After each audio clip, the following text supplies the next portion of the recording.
Imagine on what should be the happiest day. A bride is standing at the altar. A white dress wrapped around her body. A faint smile adorned her face and her eyes were glassy. But in a matter of seconds, the smile disappeared. Her mother-in-law went up on stage and poured rotten sewage water over her face and body. "A poor woman like you doesn't deserve to marry my son." The scream echoed, witnessed by hundreds of invited guests. Everything froze. No one moved, including the husband who just lowered his head silently. The girl was shaking, cold, completely humiliated on her sacred day. But 1 hour later, a convoy of luxury cars arrived, and all those who had insulted suddenly knelt down to apologize. What really happened? Who's coming? And who exactly is the woman they insulted? But before we start the story, write in the comments column from which city you are watching this video. And don't forget to continue supporting us by liking and subscribing to this channel so that we are always enthusiastic about sharing other interesting stories. Let's start the story. The sky of the small town was clear. The morning breeze blew gently, carrying the fragrant scent of jasmine and roses from the large tent in the yard of Fermansua's family home. That day all the residents had gathered. Modern gamelan music played softly, adding to the solemn atmosphere. It's Rayhan's wedding day, the only child of a prominent family in the city. On the dais, which was magnificently decorated with gold ornaments and ivory white cloth, stood a pair of young brides and grooms. Rayhan looked dashing with his milk chocolate jacket and polite smile. Beside him, Alia stood in a simple white kabaya. Her face hung down in shame, but her eyes held something deeper than mere happiness. Alia, a woman from the next village, was orphaned since childhood and only lived with her adoptive mother. He is known to be polite, gentle, and diligent in reciting the Quran. But that day all eyes were on him with curiosity because quite a few were asking themselves, why did Rayhan choose to marry a woman like that? Rayhan's mother, Mrs. Habsa, has been showing a displeased expression since morning, her eyes sharp. Her lips are stiff and her steps never approach the wedding stage. She sits in the front row of chairs with a bright red headscarf. She looks over every time someone congratulates Alia. That woman is just riding on our family's good name. Mrs. Habsa whispered to her sister-in-law. You'll see she won't stay here long. But those cynical smiles didn't reach Alia's ears. She tried to remain calm. Even though her heart was trembling, she continued to stand upright on the wedding stage, not wanting to embarrass anyone. Moreover, she was sure that Rayhan loved her. That certainty was enough to hold back her tears. However, Alia had been feeling uneasy for a while. Her extended family who lived out of town hadn't arrived yet, even though they had promised to come with something important. Something that even Rayhan didn't know about. And among the noisy guests who continued to arrive, whispers began to be heard. Where is that woman from? Her face is so rustic. Yes, it doesn't seem like she's from a prominent family. Why did Rayhan have to do what he wanted?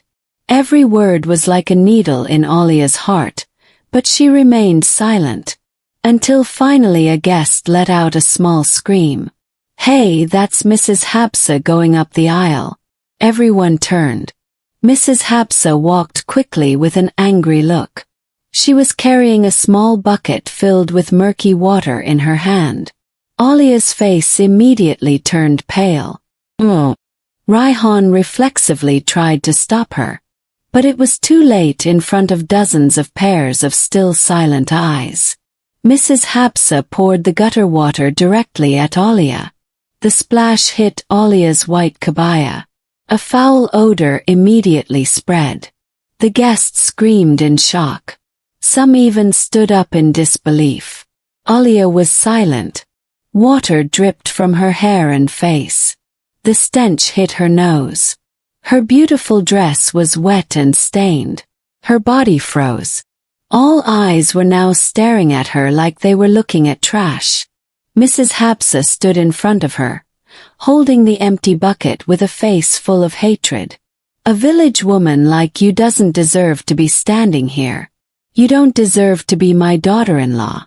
Your family is unclear, poor, and not on the same level as ours. All the guests were silent. There was no music. There was no laughter. All that remained was silence and the sound of the sewage dripping from the hem of her now gray-white kabaya. Alia looked down. Her face was trembling, but her tears hadn't fallen. Not yet. Because deep down, she knew this wasn't over. The atmosphere in the luxurious tent had turned frozen. All the guests, both those sitting in the chairs and those standing outside the fence, were silent. No one dared to speak, no one dared to move. Only a few mothers whispered to each other with shocked faces. At the wedding stage, Raihan still stood stiffly. His eyes were on Alia, but his lips were numb. The hand that had been about to grab Alia's shoulder now loosened. He seemed to have lost control. Between wanting to defend his wife or submit to his own mother, Alia stood alone. Her kabaya was soaked. The sewage water dripped down to the floor. The unpleasant smell was increasingly noticeable. But she didn't move. She didn't run. She didn't cry. She just kept her eyes closed, holding her breath, as if she were hiding the embers burning in her chest. Some guests began to whisper. Some stood up to leave the tent, unable to bear the shame. Some children were led away. The atmosphere of the reception turned into gossip. The whole city. Oh my God, how cruel. Oh my, being doused with sewage water in front of so many people. Why is that child so quiet, not defending his wife? From a distance, the music that had been flowing softly had now stopped completely. The invited solo organ group chose silence, unsure whether to continue or stop altogether. Alia slowly descended from the wedding dais. Her steps were trembling. Her wedding dress was heavy with water. One by one, the guests moved away, making way with looks of pity or sarcasm. But no one greeted her. No one offered her a tissue or a shawl to cover her dirty, cold body. She walked to the back of the tent, looking for a quiet seat to catch her breath. But as she was about to sit, an aunt from Rayhan's side pulled out a chair. Sorry, don't sit here. Your clothes are wet, they'll get on everyone else. Alia nodded. Wordlessly, she sat on the floor near a large flower pot, her hands covering her face, not to cry but to keep breathing. And elsewhere, Mrs. Hapsa sat back in her chair with a satisfied face. She even managed to smile faintly at her two friends who nodded in agreement. They considered the day over and they won. But time wasn't done talking. About an hour later, when the atmosphere was starting to quiet down and some guests chose to leave early, a sound was heard from the direction of the large gate. A long horn sound and the thump of cars entered the courtyard. All heads turned. 5 luxury black cars snaked in slowly. The front, a sedan with the logo of a large company, was seen leading the line. Uniformed guards got out first and opened the back door. A middle-aged man in a dark blue suit and a dignified face got out with calm steps. Behind him, an elegant woman and several young men in formal attire got out. Everyone looked calm but firm. The atmosphere in the tent suddenly fell silent again. Who was it? Why were there so many cars? Seemed like someone important. Alia was still sitting on the floor. Hearing the voice, she slowly turned around. Her face was still dirty, her dress still wet, but her eyes were slightly round. My adoptive father. Finally here. She muttered softly. Raihan stood up in shock. Mrs. Hapsa turned quickly, trying to stand, but her legs felt weak. She recognized the logo on the car. It was the logo of her husband's business partner's company. The company that saved their factory from bankruptcy 2 years ago. The guests began to stand, eager to see who it was. As the dignified man stepped into the center of the tent, everyone held their breath. In a calm yet clear voice the man said, "Sorry we're late. We are from the Alia family. May we see our daughter standing on the altar again?" All heads turned towards Alia, and slowly Alia rose from her seat in a dirty wedding dress. Her hair messy but her chin raised. She slowly stepped forward, and at that moment everyone's faces began to change as they began to realize that the woman they had insulted earlier was no ordinary person. Alia's footsteps touched the red carpet with a slow but steady rhythm. Her dress was still heavy with water, and the unpleasant smell still faintly lingered. But the look in his eyes was now very different. No longer afraid, no longer embarrassed. All the invited guests looked at the woman with wide eyes. They held their breath. Even the voices of small children suddenly disappeared. The only sound that could be heard was the sound of leather shoes from the man in the dark blue suit, who was standing in the middle of the tent looking at Alia with a proud gaze. "My daughter," he said softly but clearly. "What happened to you?" Alia looked down for a moment, then answered softly, "I'm fine, Dad." Mrs. Hapsa stood up from her seat. His hands were shaking. His voice sounded stiffer than usual. "Excuse me, sir, who is this?" "Yeah, I don't know." The man turned his head, his eyes sharp, cold, and full of authority. "My name is Irwin Furmanda," he said calmly. Some guests reacted immediately. A man in the back seat suddenly stood up. "Oh my God, that's Mr. Irwin from the Furmanda Group, which has a large industrial network in Jakarta and Bandung. Oh my God, that's Alia's father." "So all this time," Mrs. Hapsa swallowed, her face turning pale. She looked at her husband who was standing not far from her. But he just lowered his head, not daring to say a word.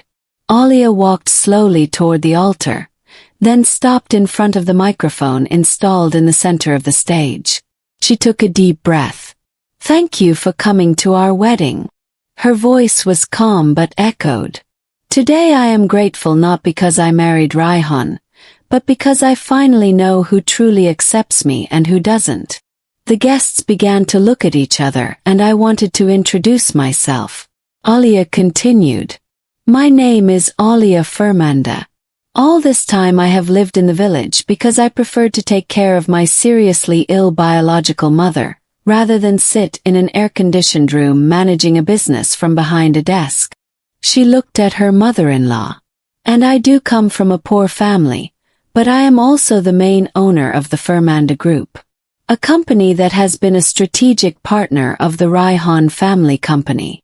Several female guests covered their mouths. They were shocked. Gasps of disbelief could be heard from all directions. Some men stood as if to confirm what they had heard. Raihan stepped forward. His face was confused, shocked, even a little scared. "Lia, why didn't you ever tell me?" Alia looked at him. A small smile appeared at the corner of her lips. But it was a meaningful smile. "Because I want to be loved as an ordinary woman. Not because of my title, not because of my wealth. I want to know who loves me for who I am, not because of who my parents are." The atmosphere was completely silent. Even the catering crew who had been busy serving guests now stood silently, watching. Irwin Furmanda stepped closer and placed his hand on Alia's shoulder. "And starting today," he said, "I will make sure no one dares to touch my daughter again with insults." At that moment, Mrs. Hapsa sat down in her chair. Her body was limp, her tears falling not from emotion, but from shame. The hand that had been splashing the gutter water was now trembling on its own, as if realizing that one mistake could destroy everything. And this story wasn't over. Because Alia was still standing at the altar, and her next words would make all the invited guests completely silent. Alia stood standing upright on the wedding dais. Her white kabaya was still damp, but her demeanor was now like that of a queen presiding over a banquet hall. All eyes were on her. Even the wind seemed to have stopped moving, as if waiting for what she would say. On the right side of the stage, Mrs. Hapsa still sat silently. Her face was downcast. Her previously trembling hands were now folded in her lap. There was no longer any arrogance.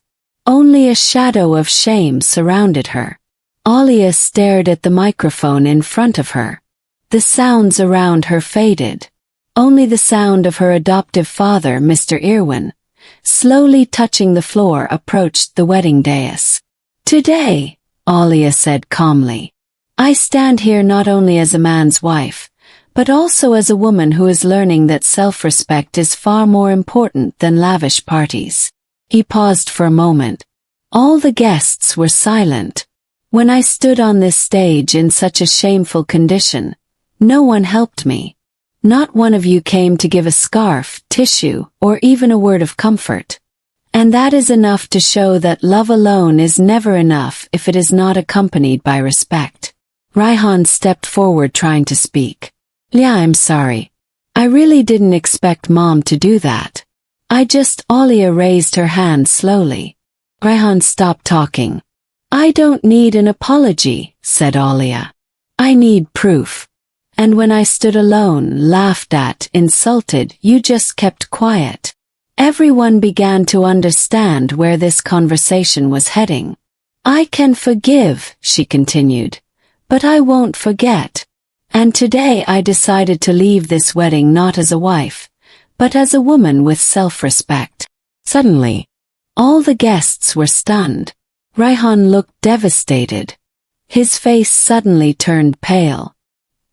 He tried to take Alia's hand, but Alia stepped back. Mr. Irwin immediately approached and stood beside Alia, giving him strength. "Yeah, please don't be like this." Raihan's voice sounded hoarse, but Alia only looked at him briefly and then lowered her head. "I came with my heart, but I was greeted with sewage. This isn't about you, Raihan. This is about your family. And I won't force myself to be in a place that never accepted me from the start." Mrs. Saw cried softly. Her tears weren't because of the loss of her daughter-in-law, but because of the shame that hit her hard in front of so many people. Mr. Irwin waved to his assistant. Someone brought a long coat and gently covered Alia's body. "My child will be back with us," he said calmly. "And starting today, we are terminating all business cooperation with the Firmancia Group." The guests' voices grew louder. Several of the business leaders present also appeared anxious. They knew the decision was no joke. Alia looked around at all the guests. The faces that had been laughing were now downcast. She then looked at her biological mother, who was sitting in the back row. The mother shed tears of emotion, seeing her daughter remain strong despite the pain. Slowly, Alia descended the aisle. Her steps were calm, unhurried, and unhesitant. Each step seemed to shake the hearts of those around her. And as she passed Mrs. Hapsa, she paused. "Thank you for showing me who I really am," she whispered softly. Then she left without looking back. Meanwhile, the wedding party, which had been magnificent, was now only an empty stage and a silent tent. The procession of luxury cars slowly moved away from the reception location. From behind the glass, Alia's face looked calm even though her heart was pounding. On her lap, the coat that had previously covered her body was still wet from the remaining sewage water. But her eyes were no longer teary. She had chosen a path not many women dare to take. Meanwhile, in the courtyard, the atmosphere in the tent grew increasingly chaotic. Several guests quietly exited through the side door. Some threw their invitations to the ground. Others removed their name badges from their chests. The grand party that should have been the pride of the Firmancia family had turned into a city-wide embarrassment. Raihan sat alone on the wedding stage, his face blank. All the guests turned away from him. No one dared to speak, no one knew what to say. He had just lost the woman he was supposed to protect. Not because he didn't love her, but because he couldn't stand up for her when the world was pressing on him. Mr. Firmancia, Raihan's father, stood in the corner of the tent holding his cell phone. He tried calling the Firmanda Group director several times. No one answered. He then threw his phone gently onto the table. His breath was ragged. He knew this would be a major loss for their business. And Mrs. Hapsa, she sat on the steps of the wedding stage. Her face was pale, her eyes puffy, and her body trembling. Her maroon dress now meant nothing. The people who had previously admired her were now walking away. Even her two siblings who had laughed with her now lowered their heads in shame, unwilling to stand beside her. I just want the best for my child. He whispered softly to anyone who would hear, but no one came near, no one cared. In the back room, Raihan entered with limp steps. He sat on the edge of the bed, took off his shoes and stared at the floor. His eyes were blank, his mind was full. On the table still lay a small letter that Alia had given him this morning. He took it, opened it with shaking hands. The letter contained only one sentence. If later you are unable to protect me, at least don't be part of those who hurt me. Raihan closed the letter, clutching it tightly. Her tears fell one by one silently. He knew it was too late. Meanwhile, Alia sat in the car with Mr. Irwin and his mother. They drove out of town, away from the crowds towards the big house on the outskirts of town that had never been mentioned in his life. Father's daughter has made the right decision, said Mr. Irwin while looking at Alia through the mirror.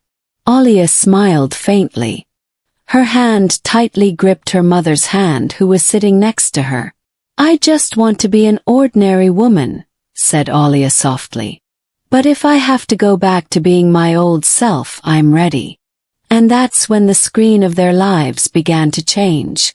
It's no longer about the reception, no longer about the wedding stage, but about self-esteem that is paid dearly for by wounds and humiliation. And the world now knows who Alia really is. Night fell slowly on the city. The reception tent that was full of light this morning was now just an empty frame. The red carpet has been rolled out. Decorative flowers fall uncared for. Only the remains of cold food and scattered plastic cups were witnesses that there had been a party there that ended in tragedy. Inside the Firmancia family home, the lights were turned off early. No guests, no sound. Just a long, quiet, cold corridor. Mrs. Hapsa sat in the living room wearing a white mukina. Her face was full of crying marks. The prayer mat in front of him was wet with tears. But it was not a cry of repentance, but a cry of shame. Not because he felt guilty, but because the world knew what he had done. The dining table. Mr. Firmancia, he stared at his laptop screen. The currently open financial report file is no longer useful. Emails from Firmanda Group came in one by one. The contents are the same. Cancellation of contract. With red eyes, he took a deep breath. It's all finished. He knows very well that the projects he has been working on with Firmanda Group are the lifeblood of their company. And now all of that was gone in an hour because of his own wife's actions. In Raihan's room, the atmosphere was not much different. The man sat on the floor hugging his own legs. Jay-Z, the bride, was lying on the bed. In his hand there was still a small photo with Alia when they first met at a village seminar 2 years ago. He rubbed his face roughly, regretful, angry, devastated, all mixed into one. Why am I not moving? Why am I just silent? The voice from within his heart never stopped suffocating. Meanwhile, at Mr. Irwin's magnificent mansion on the outskirts of town, the atmosphere was calm. Alia sat on the balcony on the second floor wearing warm clothes and a cup of warm tea in her hand. Her hair was gently down, her face was clean, but her eyes still held the shadow of the wound from earlier that afternoon. Beside him, his biological mother sat silently. The old woman gently stroked her daughter's hand. "Yeah, are you sure this is the path you chose?" Alia nodded slowly. "I've chosen the hard path since I was little, Mom. I know the risks." The mother lowered her head, sighing. "But you still love Raihan, right?" Alia did not answer immediately. He stared into the distance. The city lights twinkled below. Love is not enough to make people change. If he loves me, he will stand in front of me when I am insulted. But he just lowered his head. The night wind gently blew Alia's shawl. He sipped the warm tea slowly. His chest was still heavy, but his soul no longer had any doubts. "I could lose a lot of things," he continued. "But I don't want to lose my self-respect." From a distance, the sound of vehicles passing slowly on the highway and in different places. Raihan stood in front of his bedroom window. His hand held a letter from Alia. He looked up at the night sky and whispered, "Lia, if I could turn back time, I would be standing beside you. But time can never be turned back, and the story continues." 2 days after the incident, the atmosphere at the Firmancia Group headquarters in the heart of the city turned tense.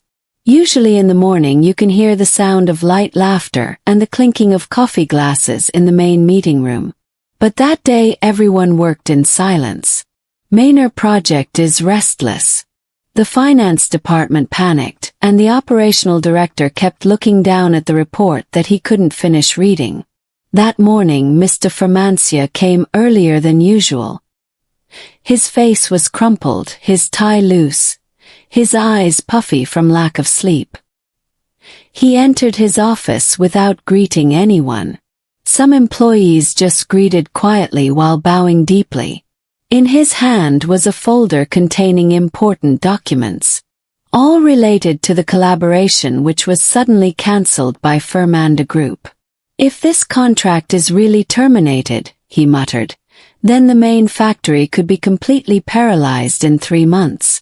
Before he could close the folder, there was a knock on his office door. His secretary appeared with a tense face. "Sir, there's a visitor in the lobby." "Who?" "Mrs. Alia." Mrs. Alia and the legal team from Firmanda Group. Mr. Firmancia froze. His hands stopped moving, his breath hitched, and he told him to come in. A few minutes later, the door to his office opened. Alia stepped in, wearing a cream-colored worksuit and a black briefcase. Her hair was neatly tied, her face clean, her gaze calm. Behind her, 2 men in formal suits carried a large folder. Mr. Firmancia stood slowly, not knowing how to greet Alia. Alia sat slowly in the guest chair. Her eyes stared straight at the man who had almost become her father-in-law. "I come as the CEO of Firmanda Group," she said quietly but firmly. "Not as your former future son-in-law." Mr. Firmancia swallowed. He nodded slowly, trying to maintain a calm face. "Please." Alia opened the folder her assistant had brought. She then slid several documents toward Mr. Firmancia's desk. "Firmancia, this is a list of contracts and projects that we will be permanently terminating. Not only ongoing collaborations, but also all agreed-upon expansion plans. I know this is difficult, but this decision is final." Mr. Firmancia lowered his head. Cold sweat began to bead on his temples. Alia, I mean, this is all just a misunderstanding. You know, this company is like family. We can talk about it again." Alia looked at him with a gentle but unwavering gaze.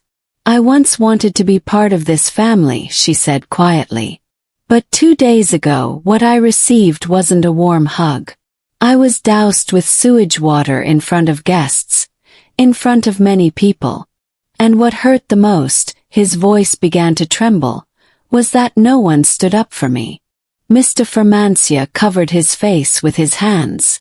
Alia stood. She straightened her folders and took a deep breath. You can consider this revenge, or you can also consider it a form of professional termination. But for me, this is only one thing: protecting my dignity. And I have never regretted choosing this path. She stepped out. Mr. Fermancia could only sit silently. Hearing Alia's footsteps, the steady sound of her shoes clicking on the floor, the marble of her office. Outside, the employees stared at Alia in amazement. They never knew that the woman who had been humiliated at the wedding altar 2 days earlier would now appear as the most feared business executor. And since then, Alia Fermanda's name has been the talk of the town. Not because of the failed party, but because of one thing: her electrifying attitude day after day. However, the story of the reception that turned into a disgrace has not subsided. From roadside coffee shops to city government meeting rooms, Alia Fermanda's name has been a constant topic of conversation.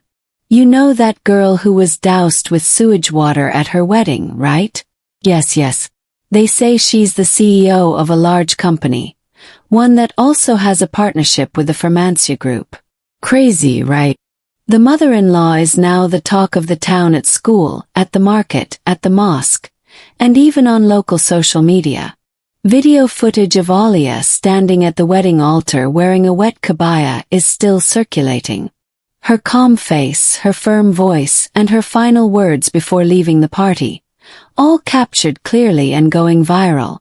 Meanwhile, at the Fermancia family home, the atmosphere, things were getting increasingly grim. Since Alia stopped all collaborations, one by one, business partners began to reconsider their relationships. Some began withdrawing investments, others delayed payments, and still others openly terminated contracts. Mrs. Hapsa hardly ever left her room. She was ashamed. She was afraid. She even refused to be visited by neighbors. Every time a motorcycle stopped in front of the house, she hurriedly closed the window. In Rayhan's room, the man began to lose his bearings. His phone screen was full of unanswered messages. Some of his friends accused him of being a coward. Others simply deleted his contacts. On his social media accounts, nasty comments poured in. "What kind of man are you?" The wife was insulted and kept quiet. "The man has no backbone. Poor girl, she's more of a man than you." The comments grew more and more hurtful. And Rayhan finally chose to delete all his social media accounts. He felt the world no longer had room for him. But Alia was different. Although he had wanted to withdraw from publicity, the Fermanda Group public relations team pleaded with him to speak out just once so the public would know he was okay. So a week after the reception, a short video was released on the company's official channel. In the video, Alia sits in her elegant office, her hair neatly pulled back into a bun. Behind her hangs a large painting that reads, "Self-respect is not negotiable. Thank you for all the prayers and concern," she says softly in the video. "I won't go into detail about what happened. I just want to say that every woman deserves respect, regardless of her background. And to everyone who has ever looked down on me because of my appearance or background, I pray you have a second chance to learn that a person cannot be measured by their clothes or their lineage." The video was viewed millions of times in 2 days. Comments of admiration flooded in. Many young women felt inspired. They wrote that Alia's story gave them the courage to leave toxic relationships or stop seeking validation from people who never truly valued them. And Alia, she went back to her days. Every morning she greeted her employees, held meetings calmly, signed important documents, and left on time to see her mother. But beneath it all, her heart still held a wound. because no matter how hard she tried to be strong, she knew that unrequited love would still leave a sting. However, one thing she never changed. He still chose to stand, not to retaliate, but to show who he really was. A light rain fell that afternoon in the courtyard of Firmanda Group's headquarters. Cloudy sky hung low, as if it also held an unfinished feeling. Employee cars exited the main gate one by one. Some wore raincoats, others jogged through the drizzle. Inside the lobby, the security guard on duty suddenly stood stiff as a young man wearing a gray jacket and a black umbrella suddenly stood in front of the entrance. "Excuse me, sir. Can I help you?" The man opened his umbrella slowly. His face was clearly visible. "Ren, I want to see Mrs. Alia," he said briefly. The security guard looked doubtful. He knows who Raihan is. The whole office knows, but they know too. There was no Raihan's name on the guest list that day. "Wait a minute, let me ask the receptionist first." Raihan waited under the lobby ceiling while staring at the window glass filled with raindrops. He was holding something in his hand. A small, dark blue town, its hands wet not from the rain, but from the cold that crept up from within itself. A few minutes later, one of Alia's personal assistants got off the elevator.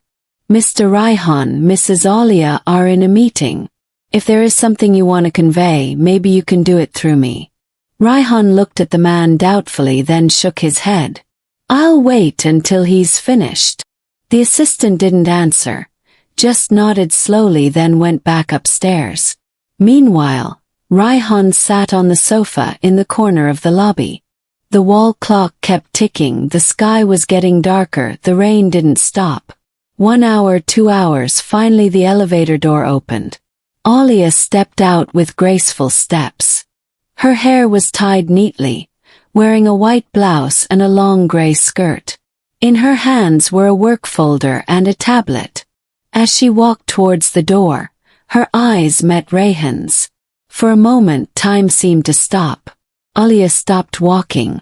Her face remained calm, but her gaze was sharp.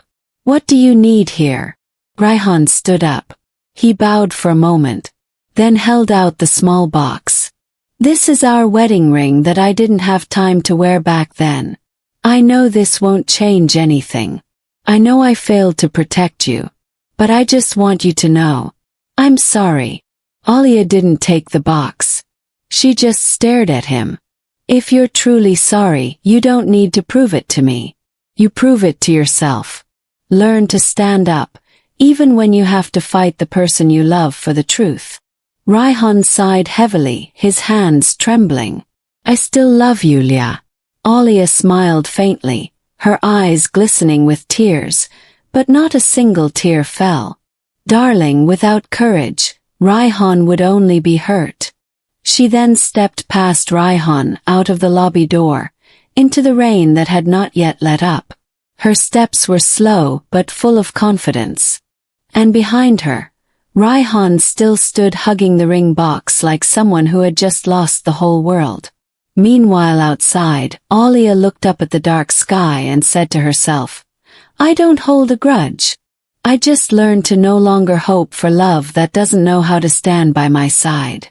3 months have passed since that day. The city sky is starting to become friendlier. The rain that had been falling heavily was now replaced by warm morning sunshine. Firmanda Group's office is back to being busy as usual. Everyone works with enthusiasm. It's as if the storm that once rocked someone's life is now just a memory. But behind the tranquility, on the highest floor of the magnificent glass building, Alia sat alone in her study. On his desk were scattered meeting reports, cooperation proposals, and several seminar invitations. Beside the pile of documents stood a small photo frame, a portrait of himself and his mother smiling in the hospital yard. Alia took the photo, looked at it for a few seconds. There was a warm feeling in her chest, but also a bitterness that could not be completely erased. Even though she looked strong on the outside, Alia knows the wound in her heart has not completely healed.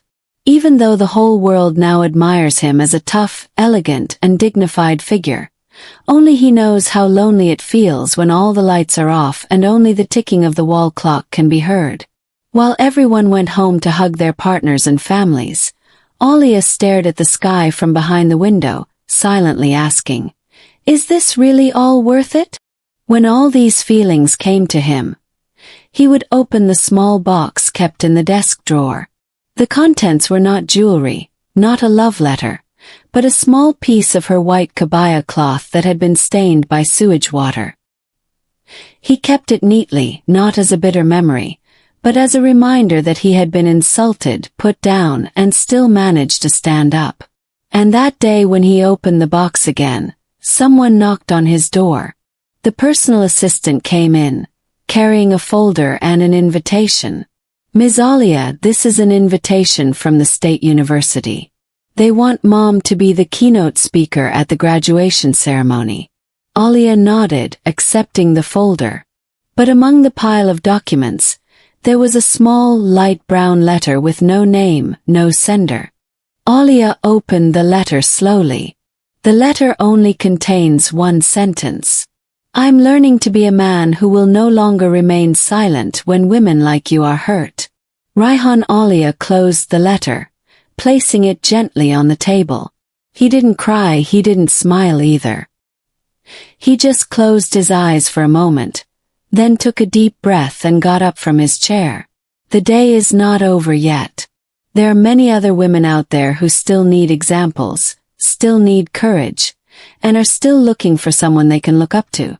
Alia knows that now it is no longer about failed love, but about the journey of a woman who chooses to stand still even though she is alone. The atmosphere at the state campus auditorium was busy since morning. Hundreds of seats have been filled. Parents, students, and invited guests arrived with enthusiastic faces. A large banner hung behind the stage reading the graduation ceremony of the Faculty of Economics and Business with keynote speaker Alia Furmanda. Alia appeared in an elegant ivory white suit. Her hair was neatly tied in a bun. Her steps were calm and a small smile never left her face. That day, not only the female students were in awe of him, even the senior lecturers stood up when he stepped onto the stage. Thunderous applause. The spotlight shone on his body standing upright behind the wooden pulpit. He looked at the hundreds of young faces in front of him. Some smiled, others looked on in admiration.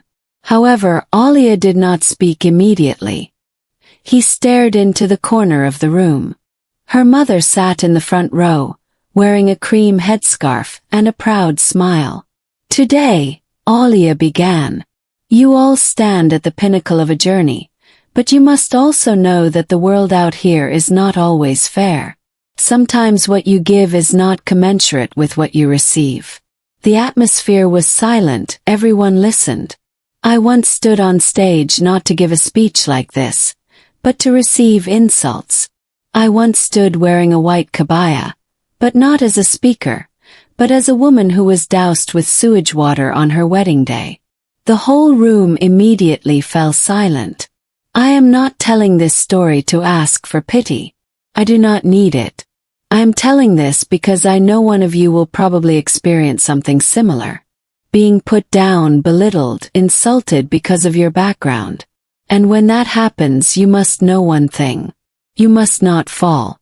Alia's eyes were teary, but her voice remained firm. Your self-worth cannot be determined by anyone. Not by titles, not by wealth, not even by love, but by how you choose to stand when the world tries to bring you down. The applause began softly and then grew louder. Then the entire room stood, all eyes filled with tears. Many female students lowered their heads, holding back their emotions. After the speech, dozens of students and lecturers lined up to shake hands. Alia accepted everything with a smile. But among the crowd, someone appeared silently. Renia stood far behind, wearing a dark blue shirt and black pants. Her face was thin but calmer. In her hands was a bouquet of white lilies. She didn't step forward. She just waited outside, right under a large tree near the campus gate. When the event was over and Alia was leaving the auditorium, she saw the figure from a distance. Raihan walked slowly, handing the flowers. Alia, this isn't to ask for anything in return, it's just to say congratulations. You're extraordinary. Alia accepted it, her eyes staring deep. Then she nodded slowly. Thank you, and may you be an extraordinary man too, for the others who will be waiting for you to stand by her side. They didn't hug, nor did they call each other by pet names. Just a small smile and a step that then parted ways. But that step no longer left any scars. Because both knew this wasn't the end. This was the beginning of two paths that had finally found their respective destinations. 2 weeks after her graduation speech that shook the public, Alia returned to her routine as CEO. Her schedule was packed. Job calls came from various cities and even abroad. National business media made her name a spotlight not because of her accomplishments, but because of her courage to fight stigma and injustice. She was invited to television talk shows, international seminars, and even asked to mentor a women's leadership program. But despite it all, Alia still chose to live simply. She still returned to her mother's house every week. She still brewed her own tea, read books on the balcony, and greeted her neighbors with a smile. One afternoon, as she sat on the porch of her mother's village house, a small child approached in a red and white uniform carrying a paper flower made from banana leaves. It was for Alia's aunt. The teacher said she was a great woman. Alia accepted the flower with a smile. Her hand gently stroked the child's head. Thank you, son. May you grow up to be a great person too. At the same time, her cell phone vibrated gently. A message from the office came in. It was a notification that Firmanda Group had just completed a merger with a large Japanese company. This major step made the company even stronger internationally. Alia stared at the phone screen and then slowly closed it. She knew the path she had chosen was not an easy one. There were too many obstacles, wounds, and tears. But she also knew that no self-respect was worth sacrificing for acceptance by someone who had never truly appreciated. That night, he turned on a small lamp in his room, opened his old diary and wrote, I have passed the darkest night. Not because I lost love but because I had to lose myself for that love. Now I walk again, not with revenge, but with steps that no longer look back. On the other side of town, Raihan closed his bedroom window. On his desk, there was a photo of himself when he was still with Alia, but now it was turned to face the wall. He chose not to throw it away, not because he wanted to remember it, but because he wanted to remember an expensive lesson. In his desk drawer was neatly folded a piece of paper titled Overseas Scholarship for Business Ethics and Moral Courage Program. Raihan's name is on the list of main recipients. He didn't want to fall twice. He wants to be a man who can speak. Enough. When the person he loves is hurt and the night sky is bright. There were no clouds, no rain, only stars burning like hope that never went out in the hearts of both of them. 6 months have passed. Firmanda Group has now become one of the largest companies in Southeast Asia. Alia Firmanda's name was listed in the most prestigious business magazine as an inspirational figure this year. However, he never changed. Every achievement actually makes him more humble. In the city center, a big event was held. The city government awarded the award. A strong woman who pioneered justice for Alia. The meeting hall that night was filled with important figures, activists, religious figures, businessmen, and media from various regions. Alia took to the stage wearing a simple black dress. Her hair was tied up in a clean bun. She wore no flashy jewelry, just a small jasmine-shaped pin on her lapel. "Thank you for this award," he said in a calm voice. "But true appreciation is not a plaque or a spotlight, but when we can stand tall, even when the whole world is trying to bring us down." A round of applause filled the room. Many shed tears. Young women stood with sparkling eyes. In the back row, a man stood silently. Black suit, calm face, and eyes that never leave the stage. That's Raihan. He came quietly, not bringing flowers, not bringing a message, just wanting to see Alia standing in her highest place. And he knew that place was no longer the place for him. After the event, when everyone was scrambling to take photos, Raihan chose to leave first.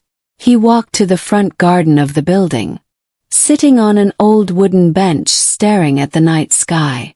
Not long after, footsteps were heard from behind. Raihan turned his head. Alia stood there. "So you're coming too?" Alia said softly. Raihan nodded. "I just want to see you happy." They sat side by side, separated by a distance that was invisible but not felt far. Alia Raihan's voice was hoarse. "I've written a letter about everything, about my mistakes, about my hopes. But I never sent it because I realized you didn't need it." Alia looked at him. "I don't hate you, Raihan," he said softly. "I just choose to heal without relying on forgiveness." Raihan smiled faintly. "Then stand up. I will go tomorrow. Continue studying. I don't know when I'll be home. But if one day I can be a man worthy of standing by your side, not to possess you, but to protect anyone like you, I will be happy." Alia stood up. They stared at each other for a long moment, then turned and walked in different directions. That night the wind blew gently in the city park, and a pair of footprints were left on the wet ground. Two directions that no longer unite, but carry a story that will always be remembered. Because sometimes it's not the happy ending that makes a story last, but the wounds healed with courage. From this story we learn that a woman's self-worth cannot be measured by her appearance, lineage, or wealth. Insults can come from those closest to you, but the courage to rise up comes from within yourself. True love is not just about feelings, but about the courage to stand up and protect. Even when the world is against you and when someone is insulted in front of many people, don't be too quick to laugh, because it could be that what you lower today will be of a higher status tomorrow. The names, places, and events in this video did not really happen and are just fiction made to look real so that you can learn from them. This story is not intended to offend anyone. Thank you for watching. If you like the story, please write your opinion in the comments, and don't forget to subscribe for more meaningful stories. Peace be upon you and Allah be upon you.